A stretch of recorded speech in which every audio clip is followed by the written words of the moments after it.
Welcome back to the Mob Mentality Show. My name is Austin Chadwick and Chris Lucian co-hosting, and we're picking up the series on the 7 habits, and we're going to dive in today to the second habit and how we've kind of experienced it in kind of our mob programming context. And what are your thoughts on kicking off this topic? What comes to mind for you, Chris?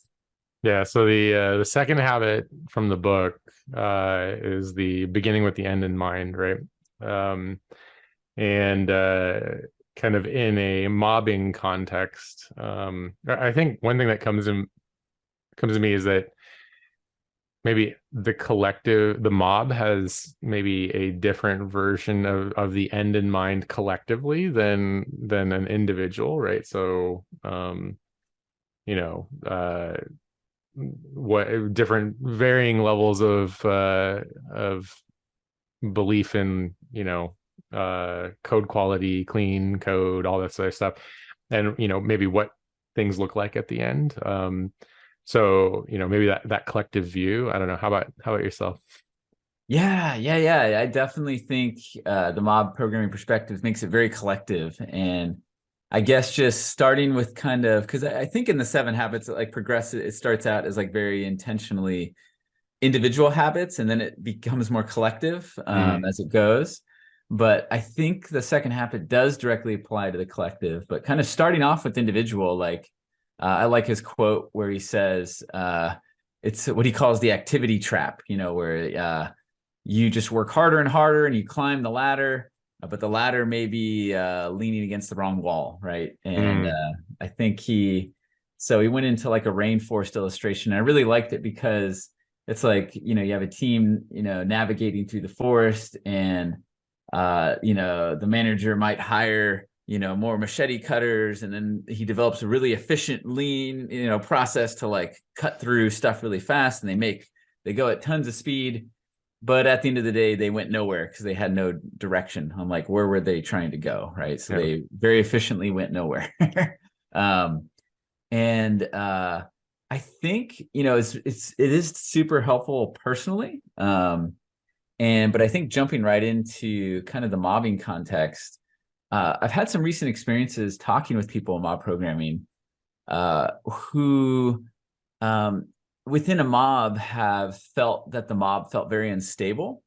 And I think in what we ended up doing in that conversation was talking a lot about the second habit, because like, well, what's the center? I think in the book he puts it more as a question, like, what's the center of your life? Like, what's your source of security, guidance, wisdom, kind of thing for the team or the mob. And from what I could gather, he was describing a product owner centered mob. And what I like about the 7 Habits book is he talked about the pros and cons of whatever your North Star or center is. And the author's opinion was basically anything that's a person centered is going to be very fickle, and it'll work for some things, like, oh, today it made the product owner happy, but tomorrow he's sad, you know what I mean? And it made it very unstable. And you might be working on one thing and then jump without finishing context in another thing, right? And it really it was applicable for me before, but it really jumped out as applicable in a mob context or a team context.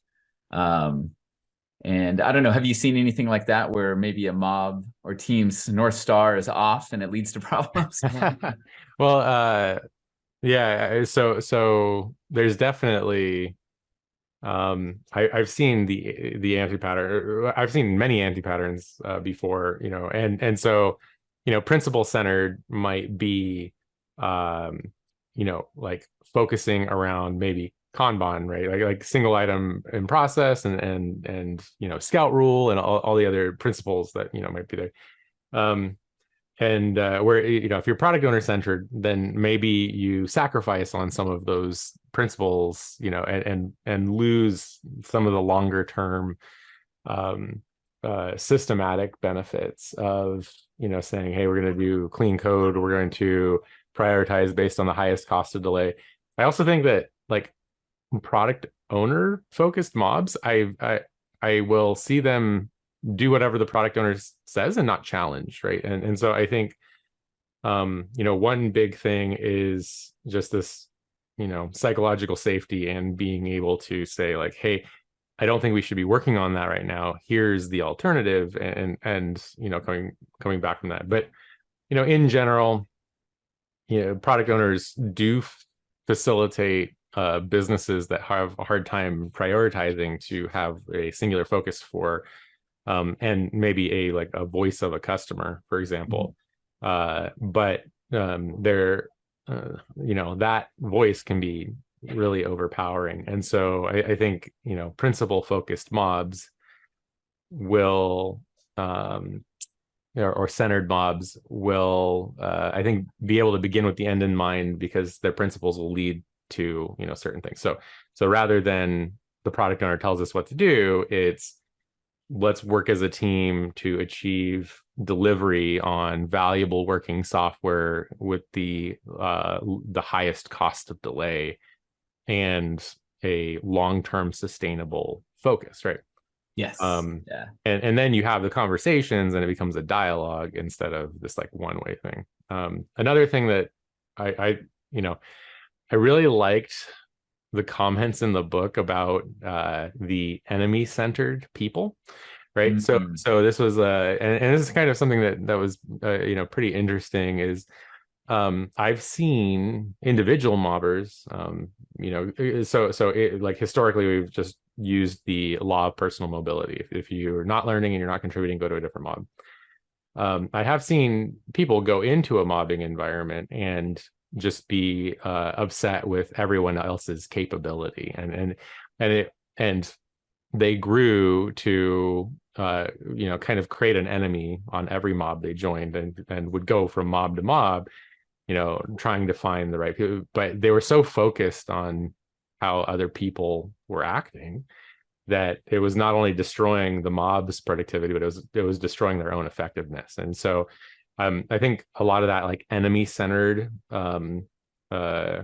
examples that were in the 7 Habits book like really apply to being an individual in a mob, and having just really good principles rather than focusing on the like inefficiencies or ineffectiveness of others or something along those lines. And typically I think that it generally was just either situational or manufactured within their mind, and they could have just spent some time either coaching or training or rather than just being upset about how everyone around them was ineffective. So I've seen that happen, and so that whole section of the chapter really resonated for me, because I thought back to those stories quite often when reading the book. Nice.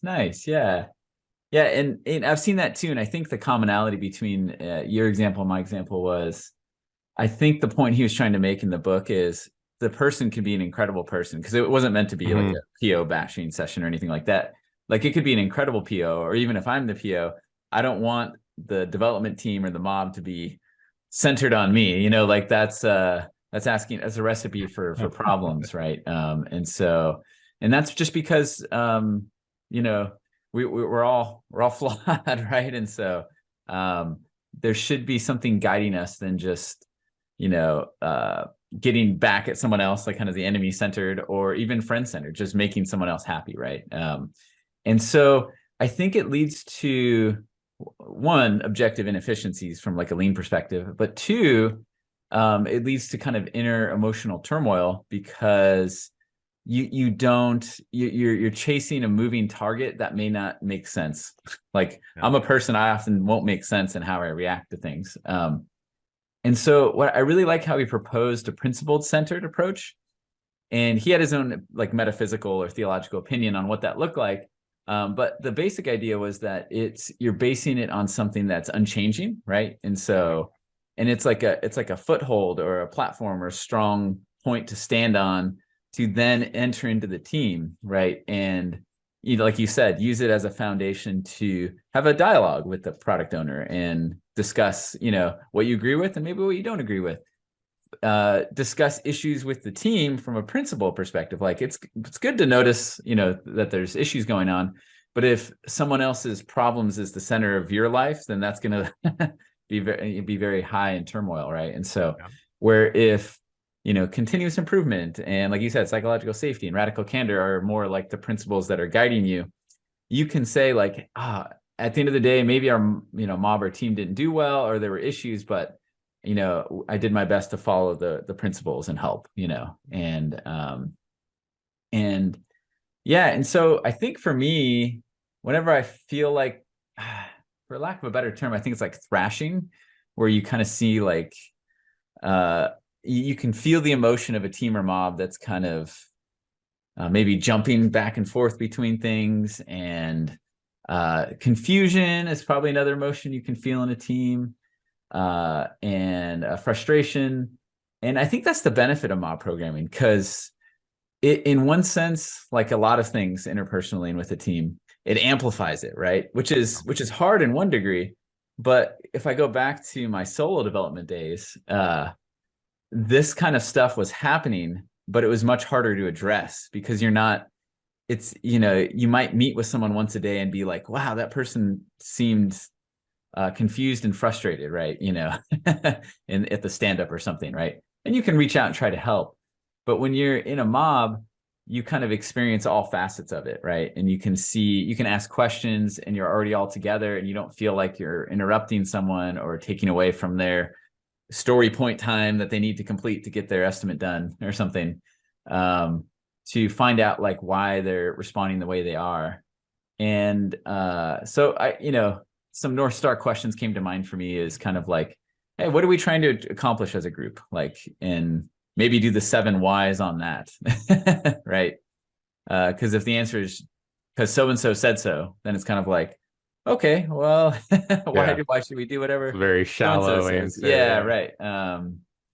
And so, what principles are guiding us? I don't know. What are things you've seen help reorient a mob and help them find their North Star? Yeah. So the 5 whys is like for sure the 5, 7 whys, however many. Did I say 7? Yeah, it's like, numbers 5 and 7. No, the 7 habits, 5 whys. No, but yeah. So I do think it's kind of like a there's like the Simon Sinek, start with why, and the golden circle stuff and all that, as well. And then I also think that, culturally speaking, like as groups or departments have turnover, you have like this disjointedness. So like, kind of this idea of chartering, is a good one. Is if a team stabilizes, then you have an opportunity for that. I also think that reframing is really, really good. So often I'll see shorter term thinking, and so I lean heavily on the ship of Theseus analogy of if the software product is the ship and the people on the software product are the planks of wood, given the original analogy, is the software you started with before anyone here worked here before the same software as it is today as it will be after you retire.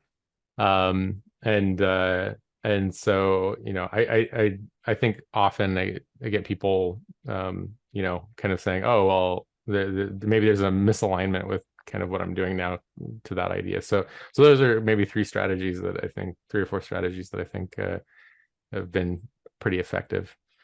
Yeah, I like that a lot, because it, as opposed to get out your machete and chop more stuff in our way for the next 5 minutes as the North Star. It's more like, finding our way home because we're lost in the rainforest, right? And like sustainably, not for the next 5 minutes, but for, as long as we need to journey, right? And so that would change how you slice and dice, and that would change how you write code, taking the analogy back to code. And I think kind of after like, just in curiosity, asking a lot of questions to understand why their North Star is what it is, I kind of like doing what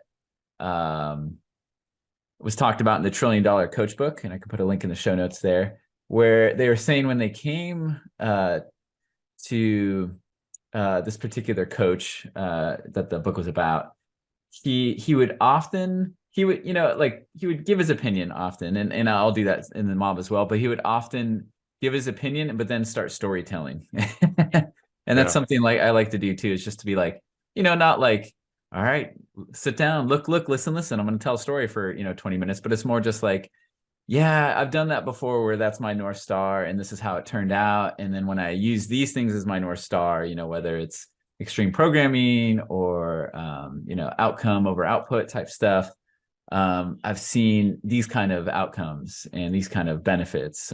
What do you all think about shifting in this direction? I think like we were talking about in other episodes, there's a problem where some people come into the industry and don't have the 10 years of bad experiences. And so someone might need to pass this on to the next generation, that like, Yeah.